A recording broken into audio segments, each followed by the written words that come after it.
the early Akaviri stonework here. We've got to get this bridge down. These pillars must have something to do with it. Yes, these are Akaviri symbols. Here, let's see. You have the symbol for king and warrior, and of course the symbol for dragonborn. That's the one that appears to have a sort of arrow shape pointing downward at the bottom.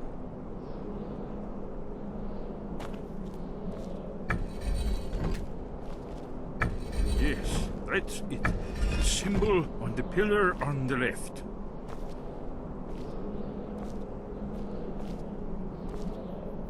Given that Skyhaven Temple was sealed against the return of the Dragonborn, I will try turning all the pillars to that symbol.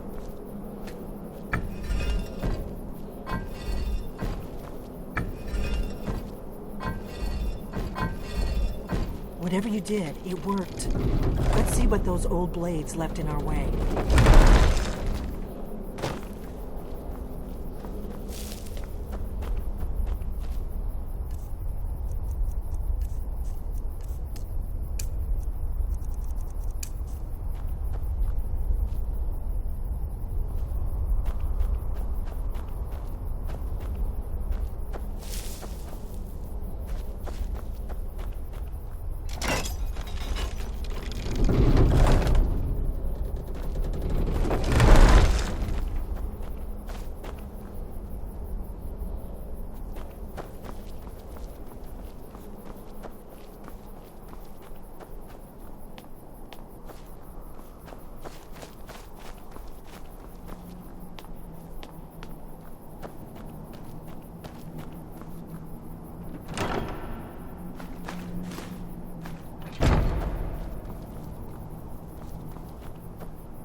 Remarkably well preserved.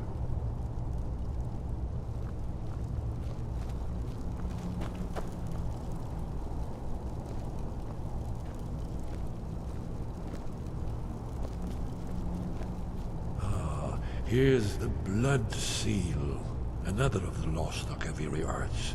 No doubt triggered by, well, blood. Your blood, Dragonborn. Look here. You see how the ancient blades revered Reman Cyrodiil? Amazing, eh? To be standing at the very entrance to Skyhaven Temple itself. That's all, It's coming to life.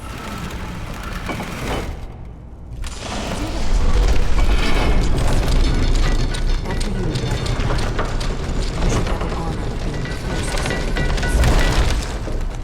There's no telling what we might find inside.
Those bones, here it is.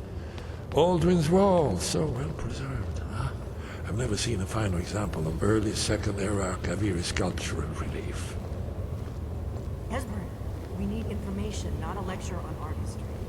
Yes, yes, let's see what we have.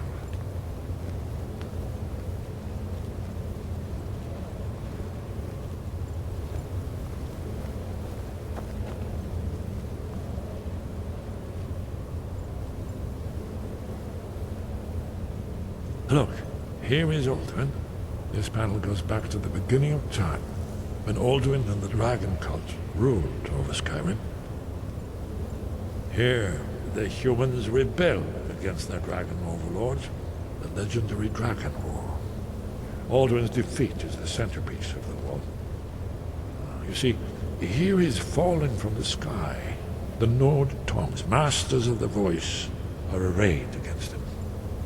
So does it show how they defeated him? Isn't that why we're here? Patience, my dear. The Akaviri were not a straightforward people.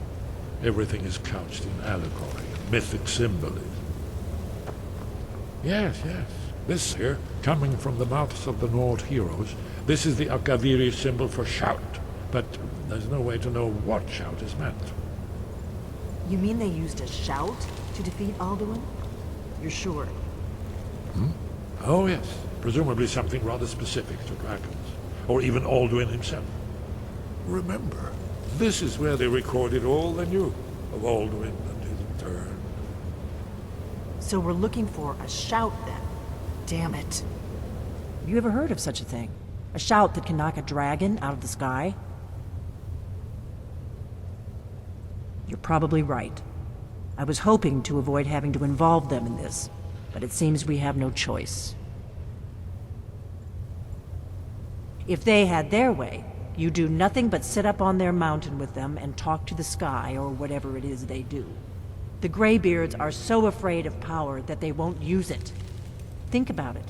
Have they tried to stop the Civil War or done anything about Alduin? No. And they're afraid of you, of your power. Trust me, there is no need to be afraid. Think of Tiber Septim. Do you think he'd have founded the Empire if he'd listened to the Greybeards? Only if you don't know how to use it. All the great heroes have had to learn to use their power. Those that shrank from their destiny. Well, you've never heard of them, have you? And there are the villains, those that misused their power. There's always a choice, and there's always a risk. But if you live in fear of what might go wrong, you'll end up doing nothing. Like the Greybeards up on their mountain. Right. Good thing they've already let you into their little cult. Not likely they'd help Esbern or me if we came calling. We'll look around Skyhaven Temple and see what else the old blades might have left for us. It's a better hideout than I could have hoped for. Talos guard you. Look here, in the third panel. The prophecy which brought the Akaviri to Tamriel in the first place, in search of the Dragonborn. Here are the Akaviri, the blades. You see their distinctive longswords. Now they need their ancient mission fulfilled, as the last Dragonborn contends with Alduin at the end of time. Are you paying attention, Elfin? You might learn something of our own history.